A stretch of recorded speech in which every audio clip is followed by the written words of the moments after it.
أعوذ بالله من الشيطان الرجيم بسم الله الرحمن الرحيم الحمد لله الذي أنزل على عبده الكتاب ولم يجعل له عوجا رب اشرح لي صدري ويسر لي أمري واحلل عقدة من لساني يفقهوا قولي فالحمد لله والصلاة والسلام على رسول الله وعلى آله وصحبه أجمعين। সকলকে আসসালামু আলাইকুম রহমতুল্লাহি ওয়া বারাকাতুহু। আজকে আমি আশা করছি যে আমি নিজে এবং আপনারা সকলেই সূরা কাহফ সম্পর্কে কিছুটা জানতে পারবো, যেটা হলো কোরআনের 18তম সূরা। আমি সূরাটি সম্পর্কে কিছু বিখ্যাত বর্ণনা দিয়ে শুরু করব। আন আবি দারদা আন্না নবী সাল্লাল্লাহু আলাইহি ওয়াসাল্লাম قال من حفظ 10 آيات من أول سورة الكهف عصم من দাজ্জাল। আবু দারদা কর্তৃক বর্ণিত রাসূল সাল্লাল্লাহু আলাইহি ওয়াসাল্লাম বলেছেন, সূরা কাহফের প্রথম 10টি আয়াত যে মুখস্থ করবে সে দাজ্জালের ফিতনা অথবা দাজ্জালের পরীক্ষা অথবা স্বয়ং দাজ্জাল বা ভণ্ড মাসিহ থেকে সুরক্ষিত। عن أبي سعيد الخدري رضي الله تعالى عنه أن النبي صلى الله عليه وسلم قال من قرأ سورة الكهف في يوم الجمعة أدعى له من النور ما بين الجمعتين। আবু সাঈদ আল খুদরি রাদিয়াল্লাহু তাআলা আনহু বলেন, যে ব্যক্তি জুমাবারে সূরা কাহফ পাঠ করবে এটা তার জন্য নূর তৈরি করে যা এক জুমা থেকে পরবর্তী জুমা পর্যন্ত স্থায়ী হয়। এই সূরাটির উদ্দেশ্য হল মানবজাতির সর্ববৃহৎ যে পরীক্ষার সম্মুখীন হবে তা থেকে সুরক্ষা দেয়া, যার সম্পর্কে স্বয়ং রাসূল সাল্লাল্লাহু আলাইহি ওয়াসাল্লাম সতর্ক করেছেন। সূরাটি নিজেও সেই কঠিন পরীক্ষাকে বা'সান শাদীদাম মিন লাদুনহু বলে উল্লেখ করেছে, যার অর্থ স্রষ্টা কর্তৃক নির্ধারিত ভয়ঙ্কর যুদ্ধ। আর ঈমানদারদেরকে অভিনন্দন জানানো হয়েছে এই বলে যে তাদের সৎ কাজগুলো বিফলে যাবে না। এটি একটি গভীর তাৎপর্যপূর্ণ সূরা, অত্যন্ত অনন্যভাবে বিন্যস্ত। আমি এই সম্পর্কেও আপনাদের কিছুটা বলবো।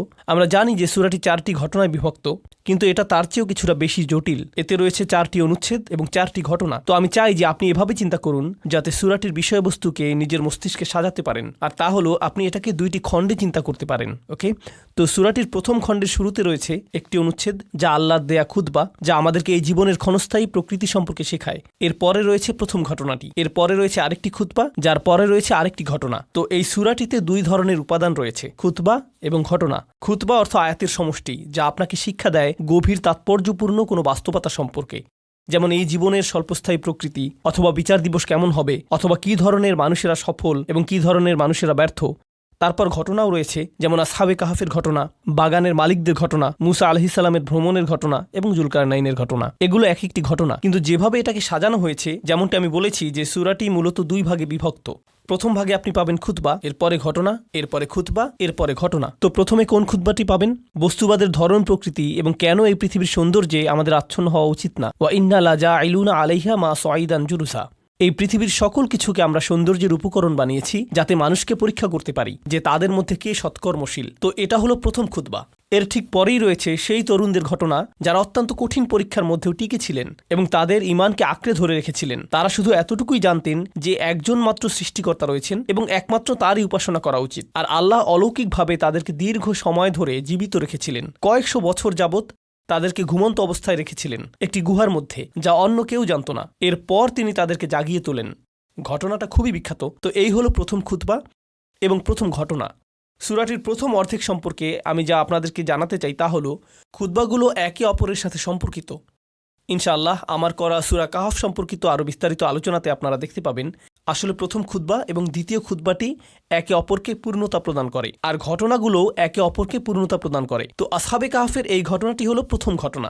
দ্বিতীয় ঘটনাটি হলো 2 বাগানের মালিক সম্পর্কে। তাদের একজনের ছিল প্রচুর সম্পত্তি, তার ছিল অনেক বড় বাগান যার মাঝখানে নদী প্রবাহিত ছিল। তার এরকম বাগান ছিল 2টি, যেগুলো প্রত্যাশা অনুযায়ী 100 ভাগ ফসল উৎপন্ন করত। অলাম তাজলিম মিনহু শাইআ, সেখানে ত্রুটিপূর্ণ কিছুই ছিল না। একটি আঙুরও গাছ থেকে পড়েনি, সেটা এরকম জায়গা। আর অন্য ব্যক্তিটি তার সম্পদের বিবেচনায় এতটাই নগণ্য ছিল যে এমনকি তার সম্পত্তির কথা কোরআনে উল্লেখই করা হয়নি। তাদের একজন অন্যজনকে তুচ্ছ করে কথা বলেছে এবং আল্লাহ তাকে একটি শিক্ষা প্রদান করেছিলেন তার সকল সম্পত্তি কেড়ে নেওয়ার মাধ্যমে। তার গোটা বাগানই ধ্বংসপ্রাপ্ত হয়ে গেল। এখন এই 2টি ঘটনা, অর্থাৎ গুহার অধিবাসীদের ঘটনা এবং বাগানের মালিকদের ঘটনা, এই ঘটনা 2টির অসাধারণ দিকগুলো হলো, একদিকে আপনি এমন তরুণদের সামর্থ্যকে উপেক্ষা করছেন যাদের কোনো বস্তুগত উপায় উপকরণ নেই। বস্তুবাদ শুধুমাত্র অর্থপ্রীতি, সম্পদপ্রীতি এবং মর্যাদার আকাঙ্ক্ষাই না, বরং এই ধারণাও বস্তুবাদ যে আপনি বিশ্বাস করেন শুধুমাত্র বস্তুগত উপায় উপকরণই আপনাকে সাহায্য করতে সক্ষম। এরকম যে আপনার সামর্থ্যের একমাত্র উৎস হল দৃশ্যমান বস্তুগত উপায় উপকরণ। আল্লাহ একদিকে এর অপনোদন করেছেন তরুণদের সামর্থ্যের ব্যাপারে আমাদের অবমূল্যায়ন দ্বারা। যদি তারা গুহায় লুকিয়ে থাকে, কতদিনই বা তারা বেঁচে থাকবে? না খেয়ে মারা যাবে অথবা বের হয়ে এসে ধরা পড়বে। শুধুমাত্র এই 2টি সম্ভাবনা রয়েছে, কিন্তু আল্লাহ বস্তুগত বিজ্ঞানকে ব্যর্থ করে দিলেন। এই তরুণদের জন্য প্রকৃতির নিয়মের ব্যত্যয় ঘটালেন এবং তাদেরকে রক্ষা করলেন। আল্লাহর পক্ষ থেকে যে সম্ভাবনা রয়েছে তাকে আমাদের অবমূল্যায়ন করা উচিত না। আর এটা মনে রাখা উচিত যে বস্তুগত জগৎ আল্লাহর নিয়ন্ত্রণাধীন। তো পরের ঘটনায় অবমূল্যায়ন করা হচ্ছে না, বরং অতিমূল্যায়ন করা হচ্ছে। বিত্তবান বাগানের মালিক তার সম্পত্তিকে অতিমূল্যায়ন করেছে। লান তাবিদা হাদিহি আবাদা, এটা কখনো ধ্বংস হবে না। বস্তুগত সম্পত্তিকে কখনো অতিমূল্যায়ন করবেন না। আল্লাহ এটা যে কোনো সময় নিয়ে যেতে পারেন। তো আপনার যদি কিছুই না থাকে, এটা মনে করবেন না যে আপনি নিঃস্ব। আপনার এখনো আল্লাহ আছেন।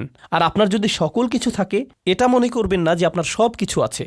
আল্লাহ এই সকল কিছু নিয়ে যেতে পারেন। তাই এটা মনে রাখবেন যে প্রকৃতপক্ষে আপনার কিছুই নেই। ইন্না লিল্লাহি ওয়া ইন্না ইলাইহি রাজিউন। তো এভাবেই এই দুইটি ঘটনা এবং দুইটি অনুচ্ছেদ একে অপরের সাথে সম্পর্কিত, আর এভাবেই তারা বিন্যস্ত হয়েছে। অনুচ্ছেদ, ঘটনা, অনুচ্ছেদ, ঘটনা। সূরাটির দ্বিতীয় অর্ধেকে রয়েছে ভিন্ন ধরনের বিন্যাস। সেখানে রয়েছে অনুচ্ছেদ, প্রথম ঘটনা, দ্বিতীয় ঘটনা, আর তারপর অনুচ্ছেদ, অনুচ্ছেদ, ঘটনা, ঘটনা, অনুচ্ছেদ। এটা সিমেট্রির ধরনের বিন্যাস। এখানে সূরাটির দ্বিতীয় অর্ধেকের প্রথম অনুচ্ছেদ এবং শেষের অনুচ্ছেদ উভয়টিরই বিষয়বস্তু হল বিচার দিবস। উভয় অনুচ্ছেদেই রয়েছে সেই দিবসে কোন সত্য প্রতীয়মান হবে তা নিয়ে। আর উভয় অনুচ্ছেদই খুবই শক্তিশালী, গভীর তাৎপর্যপূর্ণ। সেখানে একটির সাথে অপরটির বেশ কিছু সম্পর্ক রয়েছে। আপনি যদি সতর্কতার সাথে এগুলোকে অধ্যয়ন করেন, তাহলে লক্ষ্য করবেন যে তাদের একটির সাথে অপরটি খুবই কাছাকাছিভাবে সম্পর্কযুক্ত। এগুলোর মাঝখানে আপনি যা পাচ্ছেন তা হলো আরও দুইটি ঘটনা। এই ঘটনাগুলো হলো মুসা আলাইহিসসালাম ও খিজির আলাইহিসসালামের ঘটনা এবং জ্ঞানের পথে তার সেই যাত্রা আর তার 3টি যাত্রা বিরতি। আর তারপর রয়েছে জুলকারনাইনের ঘটনা, যিনি পৃথিবী ভ্রমণ করেছিলেন এবং তিনিও 3টি যাত্রা বিরতি নিয়েছিলেন। তো এই ঘটনার সামঞ্জস্য রয়েছে মুসা এবং খিজিরের ঘটনার সাথে। উভয় ঘটনাই তারা যাত্রা করেছিলেন, তারা উভয়ই ভ্রমণ করেছিলেন এবং তারা উভয়ই কিছু সমস্যা সমাধান করার চেষ্টা করেছিলেন। এখানে কিছু অমিলের বিষয় এসেছে। প্রথম দুটি ঘটনায় অমিলের বিষয় ছিল তরুণদের ক্ষেত্রে তাদের ক্ষমতার অবমূল্যায়ন এবং বাগানের মালিকদের ক্ষেত্রে সম্পত্তির অতিমূল্যায়ন। তিনি আমাদেরকে মুসা আলাইহিসসালাম সম্পর্কে শিক্ষা দিচ্ছেন, যিনি ন্যায় বিচারের মূর্ত প্রতীক। আর জুলকারনাইনও একই রকম।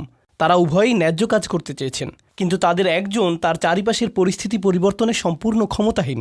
তার কাছে যা সঠিক মনে হয়েছিল তা তিনি করতে পারছিলেন না, কারণ তাকে নির্দেশ দেওয়া হয়েছিল যে তুমি কোনো কথা বলতে পারবে না, তুমি সমালোচনা করতে পারবে না। নৌকাটি যখন ভেঙে দেয়া হলো অথবা ক্ষতিগ্রস্ত হলো, অথবা যখন একটি শিশুকে আপনার চোখের সামনে হত্যা করা হয়, অথবা কোনো প্রতিদান ছাড়াই আপনাকে কঠোর পরিশ্রম করে একটা দেয়াল নির্মাণ করতে হয়, সেক্ষেত্রে আপনি কোনো কথা জিজ্ঞেস করতে পারবেন না। খালি চোখে দেখলে এটা অন্যায়। অন্যদিকে রয়েছেন জুলকারনাইন, যিনি অন্যায় দেখেন এবং এর সমাধান করেন। যেখানেই তিনি যান তিনি সমস্যার সমাধান করেন। মানুষ তার কাছে সমস্যা নিয়ে আসে আর তিনি তা সমাধান করেন। এখানে আল্লাহ এই অমিলটির মাধ্যমে যা বোঝাচ্ছেন তা হলো, কখনো বস্তুগতভাবে আপনার ক্ষমতা থাকবে পরিবর্তন আনার জন্য এবং কখনো কখনো আপনার তা থাকবে না। কখনো বৃহত্তর পরিকল্পনা চলমান থাকবে, বড় পরিকল্পনা বাস্তবায়নরত থাকবে। আর ইমানদারদেরকে অনুধাবন করতে হবে যে কখনো তাদের নাগালের মধ্যে বস্তুগত উপায় উপকরণ থাকবে এবং অন্য সময় তাদের নাগালের মধ্যে বস্তুগত উপায় উপকরণ থাকবে না, সঠিক কাজটি করার জন্য, ন্যায় বিচারকে কার্যকর করার জন্য। আর আমাদের অবস্থা এই দুইটির মধ্যে যে কোনো একটি হতে পারে। আর এই সবগুলো ঘটনার সারাংশ হিসেবে আল্লাহ বিস্ময়কর এই সূরাতে আমাদেরকে যা দিয়েছেন তা হলো পার্থিব জীবনের প্রতি আমাদের কাঙ্ক্ষিত দৃষ্টিভঙ্গি। ক্ষমতা থাকাটা আশীর্বাদ নয়, ক্ষমতা বঞ্চিত হওয়াটাও আশীর্বাদ নয়। আপনার যদি ক্ষমতা থাকে, এটাকে সঠিক পথে ব্যবহার করুন। যখন আপনার ক্ষমতা না থাকে, অনুধাবন করুন যে আপনার এখনো অনেক কিছু করার আছে, আপনার এখনো অনেক কিছু শেখার আছে এবং আপনার কাছে ক্ষমতা না থাকার পেছনেও কারণ রয়েছে। যখন আপনার কোনো উপায় উপকরণ থাকে না, সেক্ষেত্রে হয়তো সেই তরুণদের মতো কোনো মহাপরিকল্পনা বিদ্যমান রয়েছে। আল্লাহ যে কোনো উপায়ে আপনাকে সহায়তা করবেন। আর যখন আপনার প্রচুর বস্তুগত উপায় উপকরণ থাকে, অর্থ, মিডিয়া, ক্ষমতা, খ্যাতি ইত্যাদি ইত্যাদি, এগুলো কোনোটারই মূল্য নেই। আল্লাহ সেগুলো কেড়ে নিতে পারেন যখন তিনি ইচ্ছা করেন। তো সূরাটির শেষে এসে আমাদের নির্ভরতা সম্পূর্ণ চলে যাবে আল্লাহর কাছে। আমরা এখন সমাপ্তির দিকে যাচ্ছি। দাজ্জালের ধারণাটি হলো আসলে এমন কেউ যে বস্তুগতভাবে, বাহ্যিকভাবে, পার্থিবভাবে অবিশ্বাস্য জিনিস তৈরি করতে পারে। সে এমন জমিতে শস্য উৎপাদন করতে পারে যেখানে কোনো ফসল হয় না। সে এমন গতিতে ভ্রমণ করতে পারে যা অন্য কেউ পারে না। সে মৃতকে জীবিত করতে পারে এবং এমনভাবে উপস্থাপন করতে পারে যেন মৃত ব্যক্তি জীবিত ফিরে এসেছে। সে এই সকল বিস্ময়কর পার্থিব বস্তুগত কাজ করবে আর মানুষ এটা দ্বারা সম্মোহিত হয়ে যাবে এবং তার উপাসনায় লিপ্ত হবে। ইমানদারদেরকে নির্দেশনা দেয়া হয়েছে যে এই সূরাটি তোমাদেরকে উজ্জীবিত করে রাখবে, কারণ এই সূরাটির কারণে তুমি যা দেখো তার দ্বারা সম্মোহিত হয়ে পড়বে না। আপনি বুঝতে পারবেন যে আপনি যা দেখতে পান এর একটি বাস্তবতা রয়েছে, কিন্তু এর চেয়েও অনেক বেশি বাস্তবতা রয়েছে যা আমি দেখতে পাই না এবং উপলব্ধি করতে পারি না। আর এটাই আল্লাহ আযজা ওয়া জাল্লার ক্ষমতা, যা সর্বদা কার্যকর। এই বলে আমি গভীর তাৎপর্যপূর্ণ এবং চমৎকার এই সূরাটির সারসংক্ষেপের এই আলোচনার প্রতি শুক্রবার এটি পাঠ করার চেষ্টা করুন। এটা আপনার জন্য খুবই খুবই উপকারী। উপসংহার টানছি। বারাকাল্লাহু লি ওয়া লাকুম। আসসালামু আলাইকুম ওয়া রাহমাতুল্লাহি ওয়া বারাকাতুহু।